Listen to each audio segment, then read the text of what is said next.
یؤمنون باللہ والیوم الآخر۔ محترم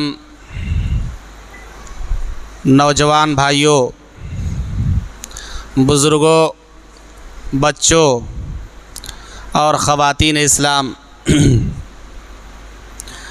5ویں پارے کی تلاوت کی گئی ہے۔ اللہ تبارک و تعالی نے اس پارے کے اندر عورتوں کے بعض احکام ذکر کیے، جیسے اللہ تعالیٰ نے بتایا کہ شادی میں عورتوں کا حق ادا کرنا یہ واجب اور ضروری ہے، اور اسی حق کو مہر کہتے ہیں۔ مہر ایک ایسا واجبی اور ضروری حق ہے جس کی ادائیگی کی بنا پر عورت مرد کے لیے جائز اور حلال ہوتی ہے۔ ایسے ہی اللہ تعالیٰ نے یہ بتایا کہ میاں بیوی اگر آپس میں اختلاف کر بیٹھے تو اس کا کیا حل ہے۔ یہ بھی بتایا کہ اگر گھر ٹوٹنے کا اندیشہ اور خدشہ ہو، دونوں کے بیچ معاملہ اس قدر بڑھ جائے کہ بننا مشکل معلوم ہو، تو اللہ تعالیٰ نے یہ تدبیر بتائی اصلاح کی کہ پہلے تو شوہر کو چاہیے کہ بیوی کو نصیحت کرے، سمجھائے بجھائے۔ نصیحت سے کام نہ بنے، بات نہ بنے تو بستر الگ کر دیا جائے، الگ الگ سونا ہو۔ تیسرا اسٹیپ یہ بتایا کہ گھر اگر ٹوٹنے کا اندیشہ ہے اور اگر تھوڑی اور ہلکی اگر مارنے کی ضرورت پڑے تو ہلکی ماری جا سکتی ہے، بغیر اذیت کے اور بغیر سخت تکلیف پہنچائے۔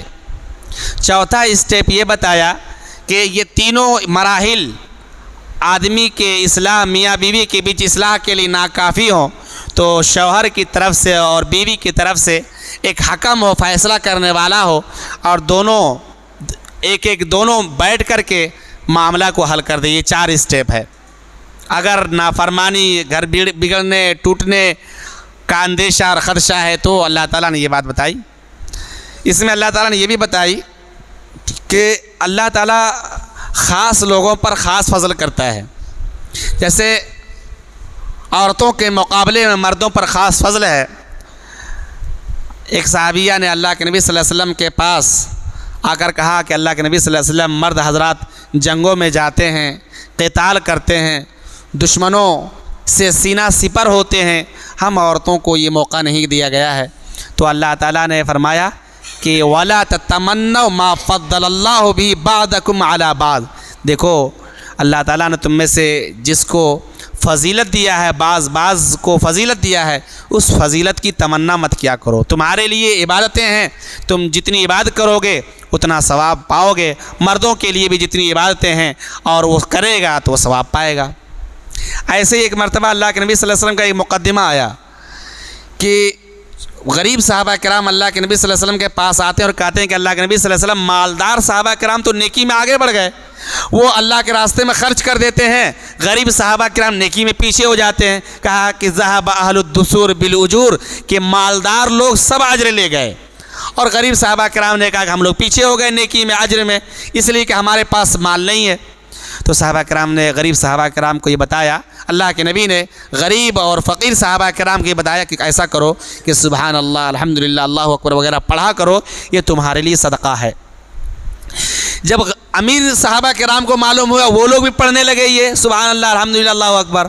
پھر غریب صحابہ کرام آ کے اللہ کے نبی صلی اللہ علیہ وسلم، وہ لوگ بھی پڑھنے لگے ہیں جو نسخہ آپ نے ہم کو بتایا تھا۔ تو کہا کہ سنو، اللہ تعالیٰ جس کو فضل دیا ہے تو یہ اللہ کا فضل ہے، جسے چاہتا نوازتا ہے۔ تو بہرحال تو بعض کو اللہ تعالیٰ نے بعض پر فضیلت دی، بہت ساری اعتبار سے، علم کے اعتبار سے، سوچ سمجھ کے اعتبار سے، جسم کے اعتبار سے، ذہانت کے اعتبار سے، مالداری کے اعتبار سے، اثر رسوخ کے اعتبار سے۔ یہ انسان اللہ تبارک و تعالیٰ نے الگ الگ صلاحیتوں کا حامل انسانوں کو بنایا ہے، اور ان الگ الگ صلاحیتوں سے ایک معاشرہ، ایک سماج، ایک دنیا چل رہی ہے۔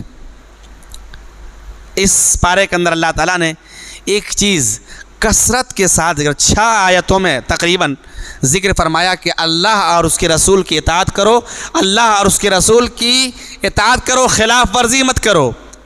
ومن يشاقق الرسول من بعد ما تبين له الهدى ويتبع غیر سبیل المؤمنین نولہ ما تولى ونصلہ جہنم، کہ رسول کی مخالفت جان بوجھ کر مت کرو تم لوگ، اور صحابہ کرام کے علاوہ کسی اور ڈگر اور طریقے کو مت اپناؤ۔ اگر کسی نے رسول کی مخالفت کی، صحابہ کرام کے راستے کو چھوڑ کر اور راستہ اپنایا، اللہ تعالیٰ اسی راستے میں لگا دے گا اور پھر اس کا ٹھکانہ جہنم ہو جائے گا۔ تو جا بجا اس پارے کے اندر اللہ اور اس کے رسول کی اطاعت کا حکم دیا گیا ہے۔ ایک جگہ فرمایا فَلَا وَرَبِّكَ لَا يُؤْمِنُونَ حَتَّى يُحَكِّمُوكَ فِي مَا شَجَرَ بَيْنَهُمْ ثُمَّ لَا يَجِدُوا فِي أَنفُسِهِمْ حَرَجًا مِّمَّا قَضَيْتَ وَيُسَلِّمُوا تَسْلِيمًا، رسول اگر فیصلہ کر دے تمہارے آپسی اختلاف کا، پھر تو تم مانو اور دل میں کسی طرح کی حرج اور شک و شبہ مت پیدا کر رکھو، دل میں کسی طرح کی تنگی اور کجی نہ ہو۔ رسول نے فیصلہ کر دیا، رسول کا فیصلہ آ گیا، سر تسلیم خم کر دو، مان لو ان کی بات کو، اب چون چرا مت کرو، اینچ پیچ مت لگاؤ اس میں۔ حتیٰ اللہ تعالیٰ فرماتا ہے فلا وربک، کہ تیرے رب کی قسم لوگ اس وقت تک مومن نہیں ہوں گے جب تک کہ نبی آخر الزمان کو اپنے اختلافی مسائل میں فیصل نہ مان لے۔ اگر آپ صلی اللہ علیہ وسلم کو فیصلہ کرنے والا، صحیح فیصلہ کرنے والا آپسی مسائل میں نہ مان لے، تب تک مومن آدمی نہیں ہو سکتا ہے۔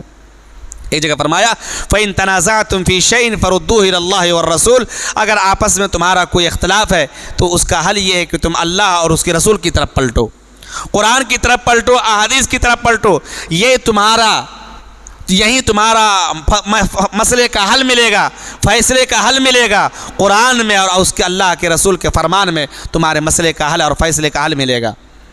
فَإِن تَنَازَعْتُمْ فِي شَيْءٍ فَرُدُّوهُ إِلَى اللَّهِ وَالرَّسُولِ۔ ایک جگہ فرمایا مَن يُطِعِ الرَّسُولَ فَقَدْ أَطَاعَ اللَّهَ، جو اللہ کے رسول کی اطاعت کرتا ہے وہ اللہ کی اطاعت کر رہا ہے۔ اللہ کے رسول کی اطاعت اللہ کی اطاعت ہے، اور اللہ کے رسول کی نافرمانی اللہ کی نافرمانی ہے۔ اس لیے رسول کی اطاعت، فرما برداری، بات ماننا، کہنا ماننا، آپ کے حکم کو بجا لانا، آپ کی تعلیمات کو اپنی زندگی میں نافذ کرنا ایک انسان کے لیے ضروری ہے۔ اس بارے کے اندر ایک اور بات، کئی ایک آیتوں میں بار بار اللہ تعالیٰ نے عدل کا حکم دیا ہے، انصاف کا حکم دیا ہے، صلح کرنے کا حکم دیا، آپس میں صلح صفائی کا حکم دیا ہے، جیسے میاں بیوی کے بیچ صلح صفائی کا حکم دیا ہے۔ اور یہ اسلام کی تعلیم ہے کہ جب بھی دو گروہ یا دو آدمی کے بیچ اختلاف ہو تو تیسری جماعت، تیسرے لوگ دونوں کے بیچ فیصلہ کر دے، اور دونوں جماعت کو چاہیے، دونوں لوگوں کو چاہیے کہ اپنے سے بڑے اثر و رسوخ والے، فیصلہ کرنے والے حکیم اور قاضی کے فیصلے کو تسلیم کرے۔ یہ اسلام کی تعلیم ہے۔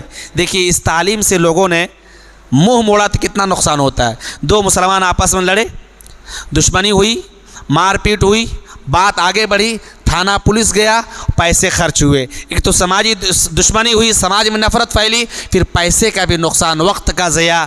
کس وجہ سے؟ اس وجہ سے اللہ کے رسول کی اس تعلیم کو ہم نے چھوڑا۔ تو دو آدمی کے بیچ یا دو گروہ کے بیچ لڑائی ہو جائے تو تیسرا آدمی، تیسری جماعت تیار ہو کہ دونوں کے بیچ معاملہ حل کر دے۔ اور ایک حدیث سنا دو اللہ کے رسول کی۔ اللہ کے رسول صلی اللہ علیہ وسلم کہتے ہیں کہ کیا تم کو میں ایسی چیز کی خبر نہ دوں جو تمہارے لیے نفلی روزہ سے بھی زیادہ بہتر ہے، نفلی صدقے سے بھی زیادہ بہتر ہے؟ صحابہ کرام نے کہا ہاں ہاں بتائیے کون سی چیز ہے وہ؟ تو اللہ کے رسول نے کہا کہ دو آدمی کے بیچ فیصلہ کر دینا یہ نفلی نماز پڑھنے سے اور نفلی صدقہ کرنے سے بہتر ہے۔ تو اس تعلیم کو ماننا چاہیے۔ تو اس پارے کے اندر صلح کا، عدل کا بار بار حکم ہوا ہے، اس لیے انسانوں کو ہمیشہ عدل، صلح صفائی سے کام آنا چاہیے، پیش آنا چاہیے۔ ایک اور آخری بات بیان کر کے اپنی بات تمام کروں گا۔ اللہ تعالیٰ نے اس پارے کے اندر ایک چیز اور بتائی، وہ کیا ہے؟ بہت اہم چیز ہے، اس لیے میں اس کا تذکرہ کر رہا ہوں۔ وَاعْبُدُوا اللَّهَ وَلَا تُشْرِكُوا بِهِ شَيْئًا وَبِالْوَالِدَيْنِ إِحْسَانًا، کہ لوگوں سنو، تم اللہ کی عبادت کرو اور اس کے ساتھ کسی کو شریک، ساجدار، پارٹنر نہ بناؤ۔ اللہ کا کوئی شریک اور پارٹنر نہیں ہے، ساجدار نہیں ہے اس کائنات کو چلانے میں۔ اس کائنات کے ذرے ذرے پر رب کی حکمرانی ہے، اس حکمرانی میں کوئی ذرہ برابر بھی شریک نہیں۔ وَلَمْ يَكُنْ لَهُ